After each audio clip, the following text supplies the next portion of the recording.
Welcome to Solanki education digital. ચાલો આજે આપણે શીખીશું ધોરણ 5 ગણિત ગમ્મત સ્વાધ્યાય પોથી લેસન નંબર 10 10મો અને 100મો ભાગ. 8મો અંકમાં લખો. હવે આ સંખ્યા આપી છે 5.7 જો અહીંયા 5 આવશે, અહીંયા 7 દશાંશ છે એટલે 7 ના છેદમાં 100 એટલે આપણે જવાબમાં શું આવશે 5.7. 13.9 એટલે 13 તો લખીશું જ ને 9 13.9. ત્રીજું 18.12 એટલે કેટલા લખીશું 18.12. 18 પછી 12 લખીશું.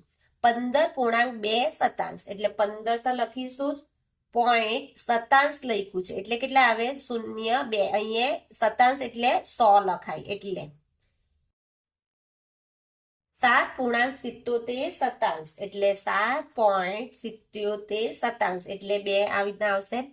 7 સતાંશ એટલે કેટલા આવશે સતાંશ છે એટલે 7 ના છેદમાં કેટલા આવશે 100 એટલે 1 ને 2 એટલે અહીંયા પોઈન્ટ પછી કેટલા આવશે 7. આ રીતે કપાશે. 64 ના છેદમાં સતાંશ છે એટલે 100 એટલે કેટલા કપાય 1 ને 2 એટલે કેટલા આવે 0.64. 1.6 1 પૂર્ણાંક ને 6 ના છેદમાં દશાંશ છે, દશાંશ એટલે 10 આવશે એટલે કેટલા આવશે 1.6. દાખલો 9.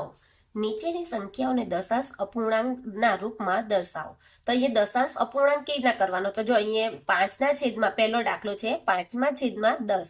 તો અહીંયા દશાંશ આપણે અપૂર્ણાંક કેવી રીતના કાપીશું? તો અહીં એક મીંડું છે તો આપણે 5 એટલે એક સંખ્યા આવી, પોઈન્ટ પછી 0. કેવી રીતના આવ્યા કે આ 0 છે, આ બે સંખ્યા નહીં ગણવાની, આપણે કેટલી કહેવાશે એક જ મીંડું એટલે એક મીંડું છે તો 5 એટલે એક સંખ્યા છે એટલે 5 લખ્યા પછી પોઈન્ટ કાપીને 0.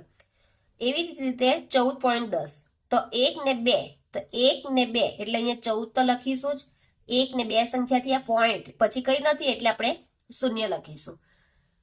અહીંયા પણ એ જ પ્રમાણે 1 ને 2 તો અહીંયા 1 છે, આ 1 બીજી સંખ્યા નથી એટલે આ 0 પછી પોઈન્ટ કાપીને કશું નથી એટલે આપણે લખીશું 0. પછી અહીંયા પણ 1 ને 2 1 ને 2 એટલે 9 ને 3 93 ને પછી પોઈન્ટ કાપીને 0. અહીંયા જુઓ 5 છે તો અહીંયા કેવી રીતના કાપીશું આપણે? આ 2 છે તો 2 તો લખીશું જ પછી પોઈન્ટ મૂકી દઈશું ને 100 છે એટલે 1 ને 2 તો અહીંયા 1 છે, આ 1 ને 2 એટલે 2.07. પછી 4 છે તો 4 તો આપણે લખી જ દઈશું પછી પોઈન્ટ ને અપૂર્ણાંક સંખ્યા લખવાની 1 ને 2 1 ને 2 એટલે 1 ને 2 એટલે 4.28. 312/10 તો અહીં એક સંખ્યા એટલે 1 એટલે 2 પછી એક પોઈન્ટ કાપવાનો એટલે 31.2. એક સંખ્યા છે એટલે અહીંયા 24 છે તો અહીંયા 24.1 છે એટલે અહીંયા કેટલા આવશે 24.3.